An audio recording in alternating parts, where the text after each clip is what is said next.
Serdecznie zapraszam do odcinka 59 playlisty Mroczna Historia pod tytułem Renesans okultyzmu, część 4. W poprzednim 58 odcinku opowiedziałem o wpływach kabalistycznych w XVIII-wiecznej masonerii. W tym odcinku opowiem o postaci markiza Savalette de Langes. Dalszym rozwinięciem Amice Riunis był rytuał Filaletes, spotęgowany przez Savalette de Langesa w 1773 roku z tajemnic Swedenborga martynistowskich i różokrzyżowych, do którego zainicjowano członków sądu Amice Riunis w Gobelin, księcia de Hesse, Condorseta, wicehrabiego de Tavannes, Villermoza i innych. Zmodyfikowana forma tego obrzędu została ustanowiona w Narbonne w 1780 roku pod nazwą Wolnych i Uznanych Masonów Pierwotnego Rytu, z przyjętą nomenklaturą angielską według Clavela, aby sprawiać wrażenie, że obrzęd pochodzi z Anglii. W rzeczywistości jego założyciel, Marquis de Chidebia-Darmisson, członek Wielkiego Wschodu i Amice Riunis, czerpał inspirację od niemieckich masonów, z którymi utrzymywał bliskie stosunki i którzy prawdopodobnie byli członkami ścisłego przestrzegania, gdyż Chidebia był członkiem tego zakonu, w którym nosił tytuł Iques Acapite Geleato.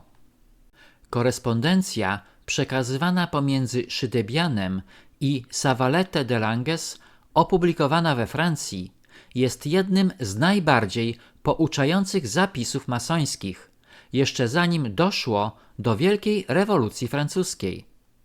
Sądząc po tonie tych słów, zdawałoby się, że przywódcy rytu pierwotnego byli praworządnymi i lojalnymi dżentelmenami, oddanymi katolickiej religii.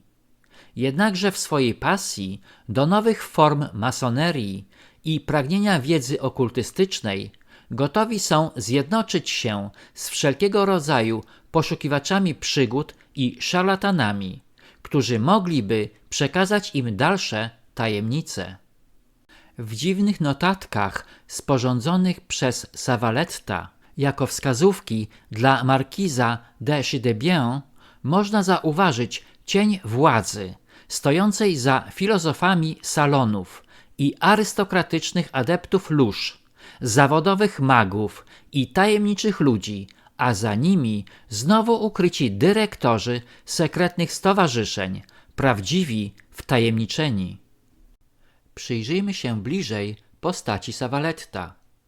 Marquis de Savalette de Langes był wyjątkową osobistością francuskiej masonerii. Pochodził z bogatej rodziny szlacheckiej.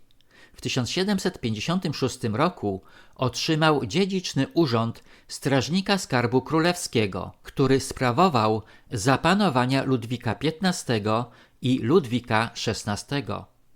Savalette był doradcą parlamentu paryskiego i podczas reformy kasy skarbu królewskiego został jednym z 4 administratorów zarządzających funduszem pomocniczym.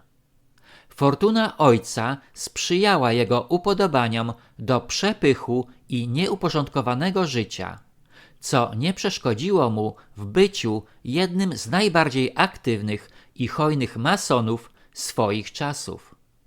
Markiz popierał ideę rewolucji francuskiej i pełnił funkcję kapitana Gwardii Narodowej oraz adiutanta Lafayette'a. Wykorzystując różne kluby reformistyczne, jak na przykład klub Valois, zawsze poszukiwał przyjaźni wśród ludzi bliskich władzy. To właśnie Savalette założył w 1773 roku lożę masońską poszukiwaczy prawdy, Filaletes, w ramach loży Les Amices Riunis, której był czcigodnym członkiem i założycielem. Ryt Filaletes był numerem 1 francuskiej filozoficzno-mistycznej masonerii i obowiązywał aż do śmierci założyciela, czyli do roku 1797. W 1775 roku Savalette powołał komisję odpowiedzialną za opracowanie planu dojścia do poznania prawdy. Po 5 latach pracy komisja zaproponowała obrzęd podzielony na 12 stopni. Członkowie tego obrządku, nazywanego mianem Akademii Okultystycznej, narzucili zasadę nieodrzucania niczego i byli zainteresowani stowarzyszeniami mistycznymi z pogranicza okultyzmu w celu rzekomego zrozumienia relacji człowieka z duchami. Dlatego też w loży znalazły się osobistości ze świata okultyzmu, jak Cagliostro, Mesmer czy Louis-Claude de Saint-Martin. Loża Savalettiego przewodniczyła także kongresowi filozoficzno-masońskiemu w Paryżu, który odbywał się w latach 1785 i 1787. Savalette nie ograniczył się do jednej loży masońskiej. 15 maja 1766 roku został inicjowany do Loży Przyjaciół Nierozerwalnych w Lille, a w 1773 był już członkiem i współzałożycielem Loży Przyjaciół Połączonych, skupiającej wysokich rangą członków monarchii francuskiej, jak na przykład wicehrabiego de Tavannes, Antoine Cor de Gebelon czy księcia Karola z Hesji. Od 1783 roku do wybuchu rewolucji Savalette był założycielem i komisarzem Loży Towarzystwa Olimpijskiego, która w 1786 liczyła ponad 400 członków.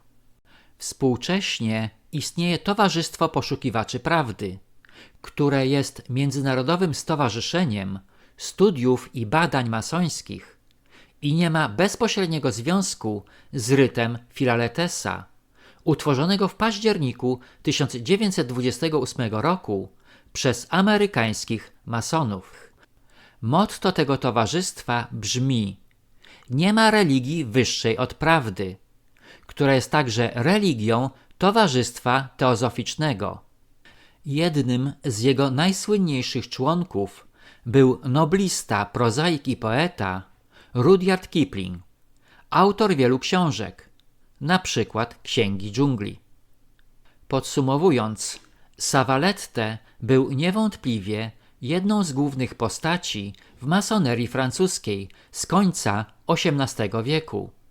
Powstaje jednak pytanie, jaki był związek Savalettiego z rewolucją francuską i jaką odegrał w niej rolę. O tym opowiem już w kolejnym odcinku.